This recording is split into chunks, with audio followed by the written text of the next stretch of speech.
সমস্ত ছাত্রছাত্রীদের জানায় স্বাগত। এবার ধরো তোমাদের যে পরীক্ষাটি রয়েছে এইচএসের থার্ড সেমিস্টার তো পরীক্ষা শুরু হয়ে গেছে। তো এই এইচএসের থার্ড সেমিস্টার যে পরীক্ষাটা রয়েছে, বিশেষ করে যাদের সংস্কৃত আছে, সেই সংস্কৃতে আমি মেন বেশ 40টা কোশ্চেন তোমাদের আজকে বলে দেবো। এই 40টা কোশ্চেন যদি তোমরা ঠিক মতন করো, আশা করি এইখান থেকে অনেক কমন পাবে।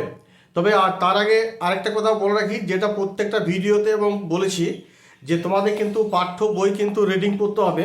পাঠ্য বই যদি ঠিকমতো যদি রিডিং পড়া থাকে, তাহলে তোমাদের এই এমসিকিউ উত্তর করতে কোনো অসুবিধা হবে না। সেই জন্য পাঠ্য বই ভালো করে পড়বে। তারপর তোমাদের যে আমি এই যে এমসিকিউগুলো দিচ্ছি, আমি তো বাছাই করে যেগুলো ভেরি ভেরি ইম্পর্টেন্ট সেগুলো দিয়েছি, সেগুলো একবার হলো দেখে যাবে। আরেকটা কথা বলে রাখি, যদি আমার ভিডিওটি ভালো লেগে থাকে, তাহলে অবশ্যই কিন্তু একটা কমেন্ট সেকশানে কমেন্ট করে জানাবে যে তোমাদের ভিডিওটি কেমন লাগলো। আর যদি ভালো লেগে থাকে তাহলে অবশ্যই কিন্তু একটা সাবস্ক্রাইব এবং লাইক করে দিও। আর পাশে থাকা বেল আইকনটিকে প্রেস করতে একেবারে ভুলো না। তাহলে চলো কথা না পারিয়ে আমি কিন্তু তোমাদের যে 40টা এমসিকিউ আছে, সেই 40টা এমসিকিউ তোমাদের বলি। আরেকটা কথা বলি, আমি জাস্ট কিন্তু উত্তরটাই বলে দেবো, কোশ্চেন করে শুধু উত্তরটাই বলে দেবো। এইখানে কোনো অপশন দিচ্ছি না। অপশন দিয়ে বলতে গেলে অনেক কিন্তু টাইম লেগে যাবে বা ভিডিওতে অনেক বড় হয়ে যাবে। সেই জন্য জাস্ট কোশ্চেনটা ধরে তার উত্তরটা সঠিক কী হবে সেটাই আমি বলবো। তাহলে চলো, 1 নম্বর যে কোশ্চেনটি বলবো সেটা হচ্ছে, রাজবাহন চরিত পাঠ্যাংশের উৎস কি? এটার উত্তর হবে দশকুমার চরিত। 2 নম্বর দেখো, অবন্তী সুন্দরী রাজবাহনের কাছে কি শুনেছিলেন? এটার উত্তর হবে চতুর্দশ ভবন বৃত্তান্ত। 4 নম্বর অপশানটি, এই 4 নম্বর প্রশ্নটি দেখো, দশকুমার চরিত্রম এর লেখক কে? এর উত্তর হবে দণ্ডী। 5 নম্বরটি দেখো, চন্দ্রবর্মাকে সংবাদ দিয়েছিল কে? এর উত্তর হবে রক্ষী পুরুষগণ। 5 নম্বরটি দেখো, শ্রী মদভাগবত গীতায় মোট কতগুলি শ্লোক ছিল? এটা কিন্তু ভেরি ভেরি ইম্পর্টেন্ট, মনে রাখবে 700টি। আর এই একটা কোশ্চেন আমি তোমাদের দিচ্ছি, সেটা কিন্তু কমেন্ট সেকশন কমেন্ট করে যদি তোমাদের জানা থাকে, অবশ্যই কিন্তু কমেন্ট সেকশন কমেন্ট করে জানাবে।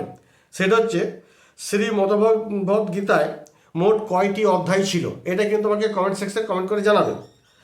6 নম্বরটি দেখো, অর্জুনের রথের চালক কে ছিলেন? হয়তো এখানে কতগুলো অপশন দিয়ে দিতে পারে, সুভদ্রা, শ্রীকৃষ্ণ, শ্রী বলরাম, বলভদ্র, এরকম কতগুলো অপশন দিয়ে দিতে পারে। তো উত্তর হবে শ্রীকৃষ্ণ। 7 নম্বর দেখো, পাঠ্যাংশে শকুন্তলার প্রথম এবং একমাত্র অপরাধ কি ছিল? এখানে হয়তো দিয়ে দিতে পারে যে হরিণ শিশুর সেবা না করা, চারা গাছে জল সেবন না করা, এরকম অনেকগুলো অপশন দিয়ে দেবে। কিন্তু এখানে পাঠ্যাংশে শকুন্তলার প্রথম এবং একমাত্র অপরাধ ছিল অতিথিদের সেবা না করা। 8 নম্বর প্রশ্নটি দেখো, সেটি হচ্ছে, শকুন্তলার সঙ্গে কার বিবাহ হয়েছিল? এখানে হয়তো অনেকগুলো অপশন দেওয়া থাকতে পারে। হ্যাঁ, শারদত্ত, উদয়ন, প্রিয়ঙ্গদা, আবার হয়তো থাকতে পারে রাজা দুষ্মন্তর। তো এখানটাকে উত্তর হবে রাজা দুষ্মন্তর। এরপর দেখো 9 নম্বর কোশ্চেনটি, অসন্নিহিতা পদের অর্থ কি? মনে রাখবে অনুপস্থিত। 10 নম্বরটি দেখো, শূন্য হৃদয়া বিশ্লেষণটি কার ক্ষেত্রে প্রযুক্ত হয়েছিল? মনে রাখবে এখানে অনেকগুলো যদি অপশন দিয়ে দেয়, প্রিয়ঙ্গদা, অনুসূয়া, হ্যাঁ, এরকম হয়তো অপশন দিয়ে দেবে। তবে এর সঠিক উত্তরটি হবে শকুন্তলার ক্ষেত্রে। 11 নম্বর হচ্ছে, ভূমা অর্থের মতু প্রত্যয়ের উদাহরণ হলো ড্যাশ। এখানে হবে ধনবান। হয়তো অনেকগুলো অপশন থাকতে পারে, হনুমান থাকতে পারে, রূপবান থাকতে পারে, ক্ষীরি থাকতে পারে, কিন্তু উত্তর হবে ধনবান।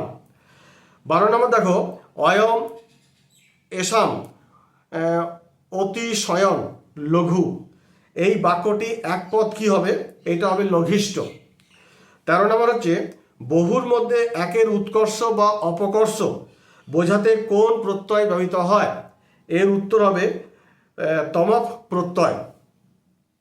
এবার 14 নম্বর দেখো, একটা দিচ্ছি দেখো, পুত্র যুক্ত কামচ্চ যুক্ত লটতি সমান কি?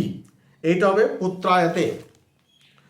এরপর ধরো 15 নম্বর কোশ্চেনটি দেখো, যে অকথিত কর্মকে কি বলা হয়? মনে রাখবে গৌণ কর্ম।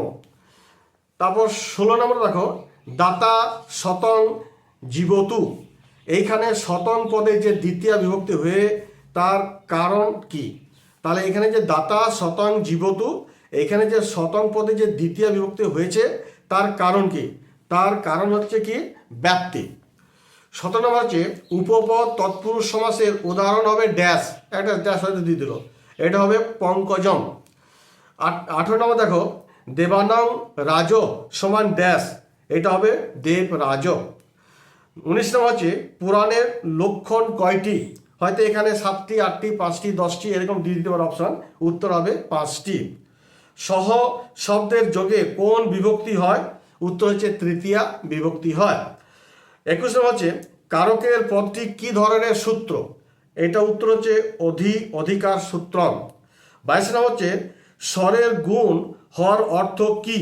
উত্তর হচ্ছে হর্ষইকার এবং দীর্ঘকার স্থানে এ। 23 নম্বর হচ্ছে আধিক্য অর্থে ড্যাশ প্রত্যয় হয়, উত্তর হচ্ছে মতুপ।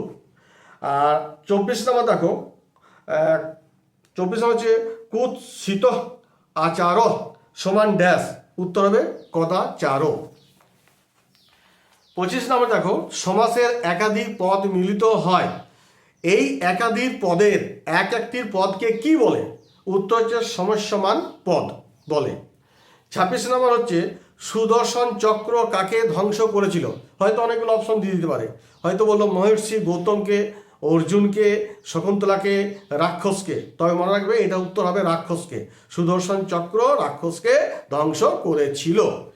27 নম্বর হচ্ছে শ্রীমদ ভগবত গীতার অপর নাম কি? হয়তো রামায়ণ থাকতে পারে, মহাভারত থাকতে পারে, শ্রীরাম পাঁচালী থাকতে পারে, হ্যাঁ সপ্তসতী থাকতে পারে, উত্তর হবে সপ্তসতী। 29 নম্বর হচ্ছে রাজবাহন চরিতম নাটক পাঠ্যাংশে কোন ধরনের রচনা? এটা হচ্ছে প্রেম ও সাহসিকতা রচনা। এরপর দেখো 30 নম্বর হচ্ছে পুরাণ সাহিত্যের মধ্যে আকারে বড় কোন পুরাণ? উত্তর হচ্ছে স্কন্দ পুরাণ। একটা কথা বলে রাখি যে এই ভিডিওটি যদি ভালো লেগে থাকে অবশ্যই কিন্তু একটা লাইক করে দিও এবং এই ভিডিওটিকে তোমাদের বন্ধু বান্ধবদের মধ্যে অনেক করে একটা শেয়ার করে দিও। এবার দেখো 31 নম্বর কোশ্চেনটি কি আছে? কোন উপনিষদে ইতিহাস ও পুরাণকে 4 বেদের তুল্য মর্যাদা দেওয়া হয়েছে? উত্তরটি কী হবে দেখো, এটা আমি বললাম না, এই উত্তরটি যদি তোমাদের যদি জানা থাকে তাহলে কমেন্ট সেকশনে অবশ্যই কমেন্ট করে আমাকে জানাবে। আবার প্রশ্নটা বলে দিই, কোন উপনিষদের ইতিহাস ও পুরাণকে 4 বেদের তুল্য মর্যাদা দেওয়া হয়েছে? এটা কমেন্ট সেকশনে কমেন্ট করে উত্তরটি জানাবে। এবার দেখো 32 নম্বর সংস্কৃত সাহিত্যের ড্যাশ পঞ্চম বেদ, উত্তর হবে পুরাণ বেদ। 33 নম্বর হচ্ছে কর্ণভারম নাটকটির উৎস কি? উত্তর হবে মহাভারত। এরপর দেখো 34 নম্বরটি কালিদাস কয়টি নাটক রচনা করেছিলেন?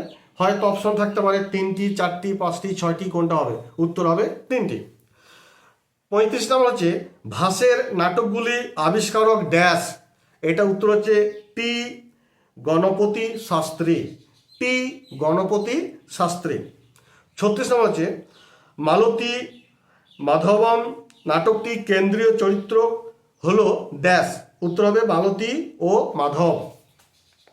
37 নম্বর দেখো বলছে গণিত পাদ অধ্যায়টি কোন গ্রন্থের অংশ?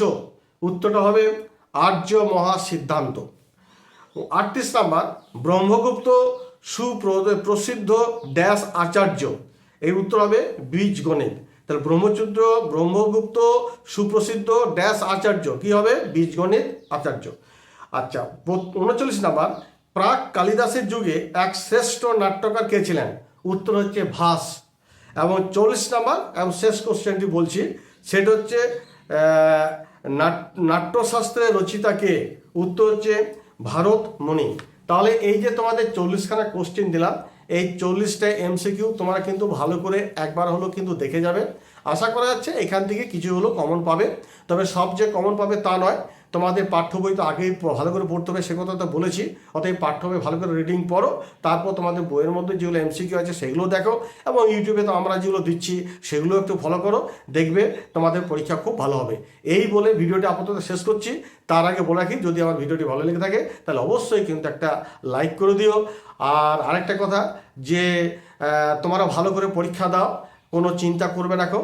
যদি কোনো সাবজেক্টে যদি কোনো কারণে দেখা গেল যে তুমি ফেল করে গেছো, তাও কিন্তু তুমি পরবর্তী যে তোমাদের 4th সেমিস্টার যখন পরীক্ষা হবে তখন কিন্তু আবার সেই সাবজেক্টে কিন্তু পরীক্ষা দিতে পারবে। যাই হোক, এই বলে ভিডিওটি শেষ করলাম। ধন্যবাদ।